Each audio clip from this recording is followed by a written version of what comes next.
What if two of the most powerful black billionaires on earth never wanted fame, just freedom?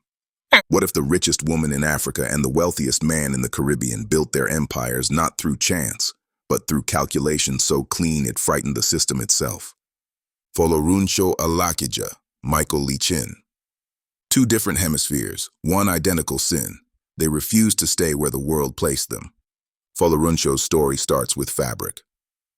Lagos in the 1980s was loud: oil money, politics, perfume, and power.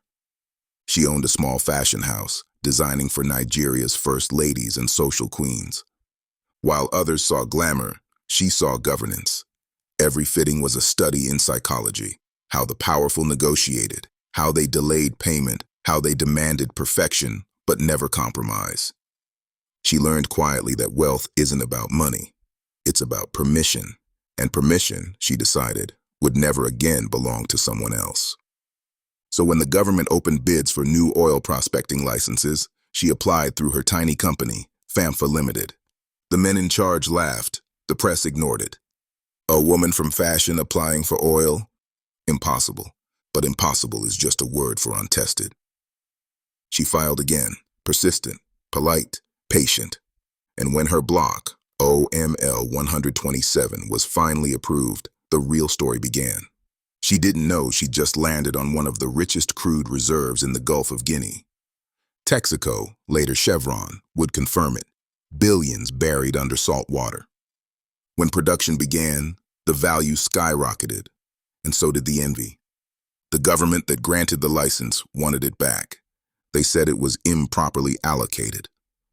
Folorunso heard what they meant. You were never supposed to win.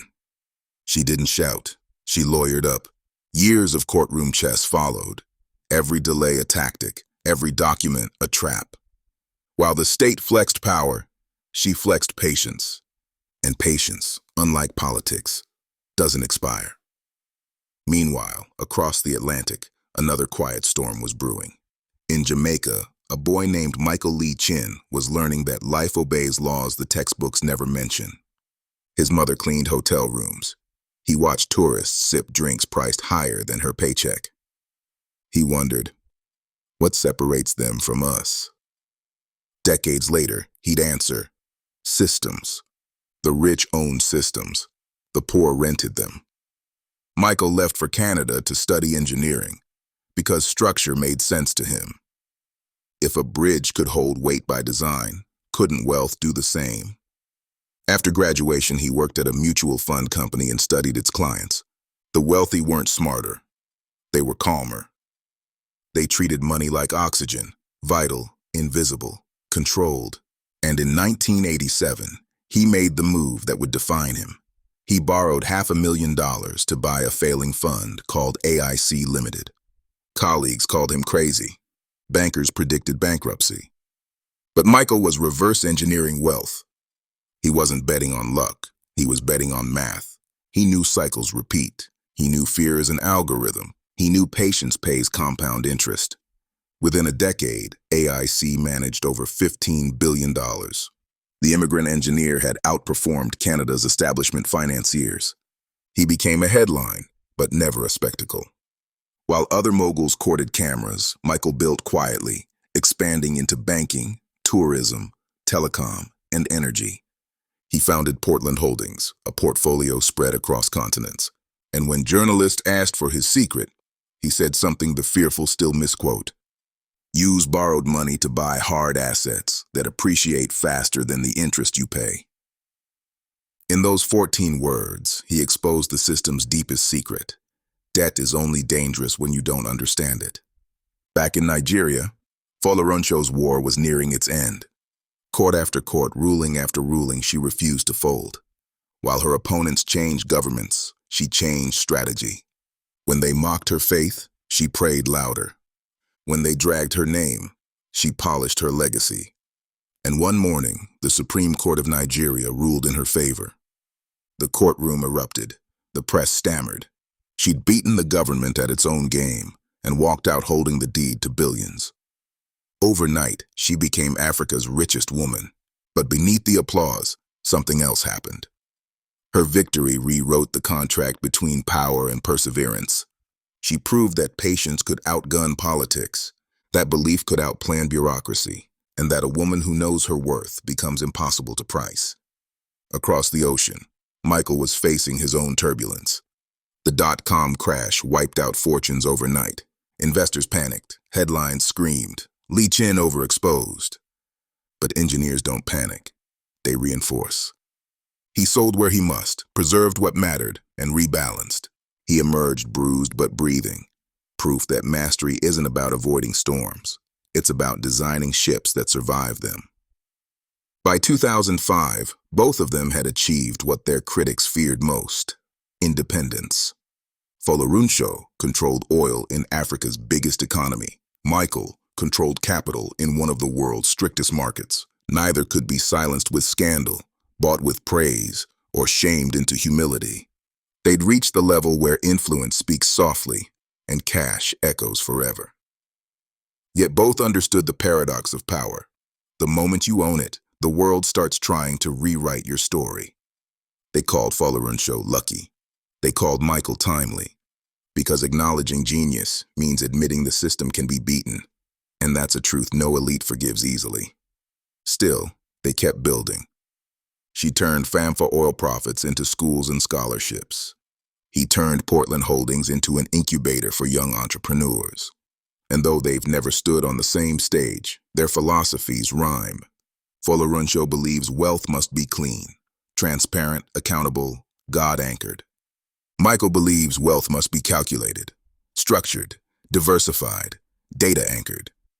Faith and formula, prayer and proof, the twin engines of Black excellence. By the end of the millennium, the two had become symbols of a new era, Africa and the Caribbean, producing not just talent, but titans. And while the world still struggles to understand how they did it, the answer hides in plain sight. They both mastered the one principle shared by every empire in history: control the foundation, and you control the future. Their stories were never meant to cross, yet they mirror each other. Two outsiders who refused to be ornaments in someone else's system.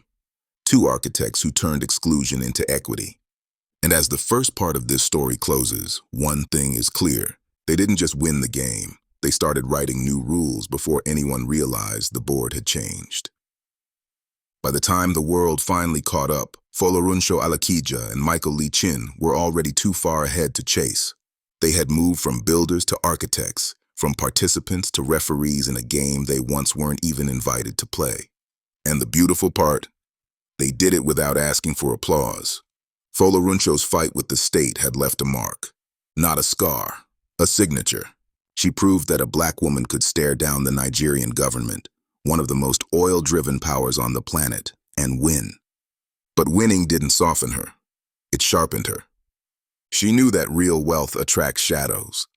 Every headline calling her the richest woman in Africa was also a target. So she did what visionaries do when fame becomes noise. She built in silence. While tabloids argued about her wardrobe, she was buying land for schools. While critics mocked her prayers, she was funding scholarships for orphans. She turned her wealth into infrastructure, her faith into policy. Famfa Oil kept producing, but its profits started flowing into people. She wasn't just drilling for crude, she was drilling into the culture, carving tunnels for the next generation to walk through.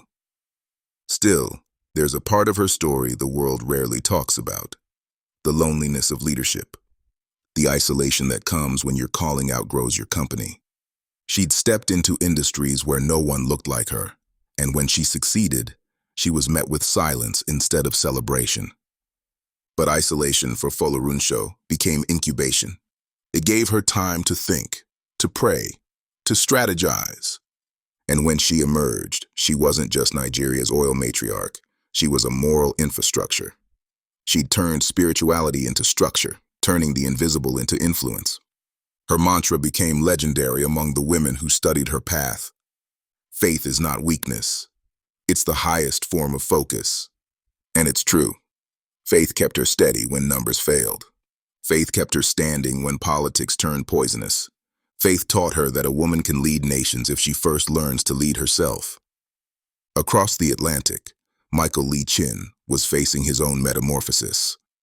The crash had humbled him, but it hadn't broken him. He realized that legacy wasn't about how much you own. It's about what continues to grow after you stop touching it. So he turned his attention from wealth creation to wealth education. He became the quiet professor of capital. Through Portland Holdings, he started mentoring small business owners, backing universities, and investing in sustainable infrastructure. He would sit across from young founders and ask the question that terrified them. What are you building that can survive without you? Because that's what he'd learned. Systems, not symbols, sustain power. He had already mastered leverage. Now, he was mastering lineage. He told a new generation that borrowing isn't bondage if you understand timing. He taught that ownership isn't arrogance if you understand stewardship. And little by little, Caribbean entrepreneurs began quoting him like scripture. Buy assets that appreciate faster than the interest you pay. Patience pays compound interest. Debt, when mastered, is a servant, not a sentence. But behind those maxims was a deeper truth. Control is the only true currency. Control of time, control of emotion, control of focus. And that's what he and Famfa Oil shared. They mastered control in a world that feeds on distraction. She ruled oil. He ruled order. She prayed before battle. He planned before risk. She turned faith into capital. He turned capital into culture. Their philosophies began to overlap in unexpected ways. Both built empires rooted in patience, not performance. Both believed legacy had to be tangible, not theoretical. And both believed in something rarely discussed in wealth circles: duty. They understood that success without service is just ego in expensive packaging. So they started giving differently. Famfa Oil doesn't donate for photo ops. Her philanthropy is surgical, specific, quiet, efficient. She funds female entrepreneurs, builds housing, supports churches that run schools. Michael doesn't chase foundations named after himself. He funds institutions that teach structure, business schools, engineering labs, entrepreneurship programs. He's not trying to be remembered. He's trying to leave instructions. But for all their generosity, make no mistake, these two are competitors at heart. They compete against inefficiency, against ignorance, against the myth that excellence has to look Western. They are proof that you can be both global and grounded, that you can wear African fabric in boardrooms and still command Wall Street's attention, that you can be from Jamaica, speak in calm patois rhythm, and still dominate the Queen's economics. And yet, both of them carry the same warning. Power is exhausting, because once you win the system tries to make you its mascot. Famfa Oil turned down awards that wanted to reduce her to a headline. Michael ignored interviews that wanted to exoticize his success. They refused to become trophies in the glass case of tokenism. They remained architects, not ornaments. Today, their stories are studied in silence by the ambitious, young Africans, young Caribbeans, young dreamers everywhere. Famfa Oil teaches that faith is a form of intelligence. Michael teaches that math is a form of faith. Together, they make a dangerous combination, a gospel for global excellence. Their existence alone changes how the world must measure Black power, not as protest, but as proof, not as potential, but as precedent. They've shown that empire isn't noise, it's precision. That legacy isn't a story, it's a system. And that brings us to now. They've built. They've survived. They've multiplied. The question is no longer, how did they do it? The question is, who's next? Because somewhere, another Famfa Oil is sketching designs, thinking they're just fashion, not realizing they're learning psychology. Somewhere, another Michael is studying engineering equations, not realizing those same equations apply to wealth. They don't know it yet, but they're next in line. Heirs to an unwritten empire of intellect and willpower. These two have already passed the test. They've proven that the ultimate rebellion is not escaping the system. It's outsmarting it. They've proven that the loudest form of leadership is structure. And they've proven that legacy isn't inherited, it's engineered. So the next time someone tells you it's impossible, Remember her smile and his silence. Remember that she was once dismissed as just a designer. Remember that he was once mocked as just a dreamer. And remember that both of them turned just into justice, the kind that pays dividends. They didn't wait for doors to open. They built entire buildings. They didn't ask for seats at the table. They constructed tables so big the world had to sit down. And now, those who once ignored them study their blueprints like sacred texts. Folorunsho Alakija and Michael Lee Chin. 2 continents, 2 languages of power, 1 shared truth. You don't need permission to lead. You just need precision, faith, and the audacity to believe that structure is divine. They are not anomalies. They are evidence. Evidence that the future of Black excellence won't be televised. It will be systematized. Faith and formula, prayer and proof. That's the code. And if you're listening closely, that's the sound of a new empire being written.